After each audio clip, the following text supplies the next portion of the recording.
안녕하세요. 저는 책만 키움 리더 류미정입니다. 저희는 모두의 학교에서 공간 커뮤니티 활성화를 위해서 함께 모여서 또 책도 읽고 방송도 하고 그 다음에 함께 성장하는 그런 모임이에요. 오늘은 지금 동네 부엌이 이제 기존에 있는 그 팀과 좀 뒤포가 돼가지고 저희가 스튜디오에서 따로 새롭게 낭독하는 그 컨텐츠로 한번 이 공간을 알려볼까 해요. 여기는 모두의 학교 스튜디오예요. 여기서는 모든 녹음과 팟캐스트 방송을 할 수가 있습니다. 왜? 방음시설이 다 되어 있거든요. 자, 그러면 오늘은 낭독을 간단하게 하면서 여러분과 함께 스튜디오 홍보를 하도록 하겠습니다. 자, 오늘 낭독은요, 어제 이금희 심화반 연수에서 함께 했던 교재를 낭독해 드리려고 하는데요. 한번 읽어보도록 하겠습니다. 4차 산업혁명과 평생학습, 김찬호, 성공회대 교양학부.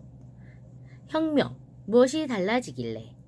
알파고의 충격과 그에 이은 다보스 포럼 2016 이후 4차 산업혁명에 대한 담론이 홍수를 이루고 있다. 하루가 다르게 업그레이드 되어가는 인공지능의 위력이 앞으로 세상과 삶을 어떻게 바꿔갈지, 우리는 거기에 어떻게 대비해야 할지에 대해 여러 주제와 영역들을 중심으로 논의가 펼쳐지고 있다. 과거 어느 전환기 때보다도 세상의 변화에 대해 민감한 촉각이 곤두서고 있는 듯하다. 모든 분야에 걸쳐서 전방위적으로 혁신을 일으키고 있기에 기존의 산업 영역과 학문 분과를 뛰어넘어 다각적으로 연구가 진행된다. 4차 산업혁명이라고 할 때 방점은 4차에 찍힌다. 증기기관, 전기에너지, 컴퓨터와 인터넷으로 집약되는 1, 2, 3차 산업혁명에 이어서 빅데이터와 IoT와 인공지능 등이 혁신을 이끌어가는 것으로 분류된다. 그런데 과연 그것이 혁명이라고 할 만큼 단절적이고 근본적인가에 대해서 이견이 있다. 혁명은 기존의 전제가 뒤집어지고 시공간의 개념이 완전히 바뀌는 사태를 지칭하는데 과연 지금의 변화가 그 정도의 영향력을 갖는가에 물음표를 붙이는 것이다. 실제로 외국에서는 한국만큼 4차 산업혁명이라는 개념을 많이 사용하지는 않는다. 그 대신 디지털 트랜스포메이션, 인더스트리 4.0, 로봇 신전략, 중국 제조 2025 등의 용어를 사용한다. 물론 혁명이라는 단어를 사용하기도 하는데 2차 정보혁명, 1차 인공지능혁명, 데이터 혁명 등의 개념이 그것이다. 용어나 개념은 관점에 따라서 여러 가지로 붙일 수 있을 듯하다. 중요한 것은 이 격변의 본질이다. 그 핵심은 초연결 또는 융복합으로 압축된다. 인간과 사물과 사회와 자연이 전면적으로 연결되는 초연결의 상황에서는 그 연결망을 얼마만큼 확장하고 유기적으로 엮어내는가에 따라 부가가치 창출의 역량이 좌우된다. 그것은 융복합과 밀접하게 맞물려 있는데 인간과 기계, 현실과 가상, 공학과 생물학, 조직과 비조직 등 여러 차원에 걸쳐서 세워져 있었던 경계를 가로지르며 끊임없이 새로운 합성이 이루어지는 것이다. 그리고 그러한 연결과 융합의 기반 위에서 빅데이터와 만물 인터넷과 인공지능 등의 활성화된다고 할 수 있다. 지능정보 사회로 여기에 맞물린다. 모든 것이 연결되고 보다 지능적인 사회로 진화라는 모토처럼 여러 영역에서 축적된 정보와 지식이 서로 연결될 뿐 아니라 기계가 스스로 시행착오와 학습을 거듭하면서 점점 더 똑똑한 지능으로 진화하고 있다.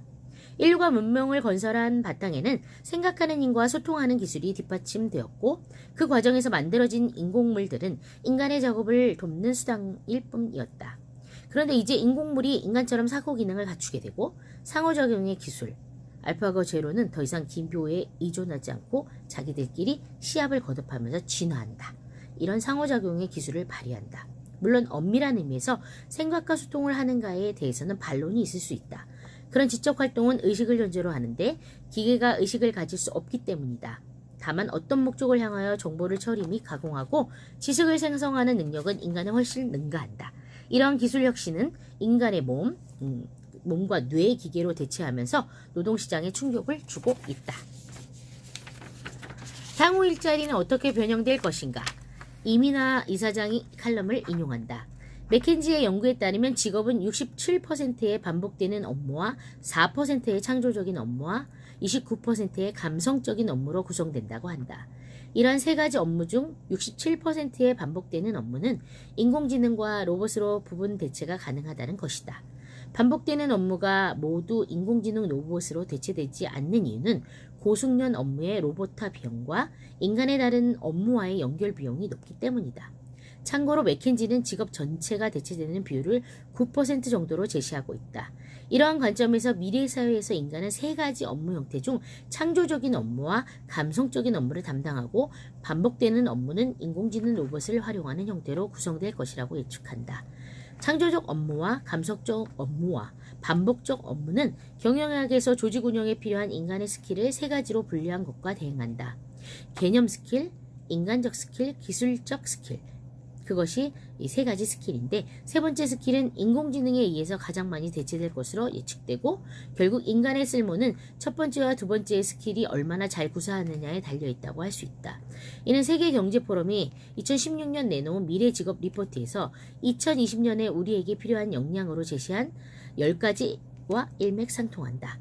복합적인 문제 해결, 비판적 사고, 창의력, 인간 경영 능력, 타인과의 조율, 공감지능, 판단과 의사결정, 서비스 지향, 협상, 지적 유연성이 그것이다. 4차 산업혁명과 관련된 교육의 논의는 자연스럽게 그러한 역량을 어떻게 키울 것인가에 초점을 맞추는 경우가 많다. 그런데 교육이 단지 노동시장이 요구하는 인적 자원을 양성하는 데 머무는 것이 아니라면 보다 포괄적인 시야에서 인간의 존재 가치를 다뤄야 한다. 변화하는 세상에 개별적으로 적응하고 생존하는 능력을 넘어 어떤 사회를 함께 구상하고 만들어갈 것인가의 차원으로 문제의식을 확대해야 한다. 인공지능의 힘이 날로 커지는 상황에서 인공이 아닌 인간의 지능은 무엇인가로 초점을 바꿔볼 필요도 있다. 그러려면 인공의 탁월함에 경탄만 하지 말고 지능의 본질을 보다 심층적으로 탐구해야 한다. 여기까지가 1부고요. 2부 녹음은 다음 컨텐츠로 클릭해서 이용하세요.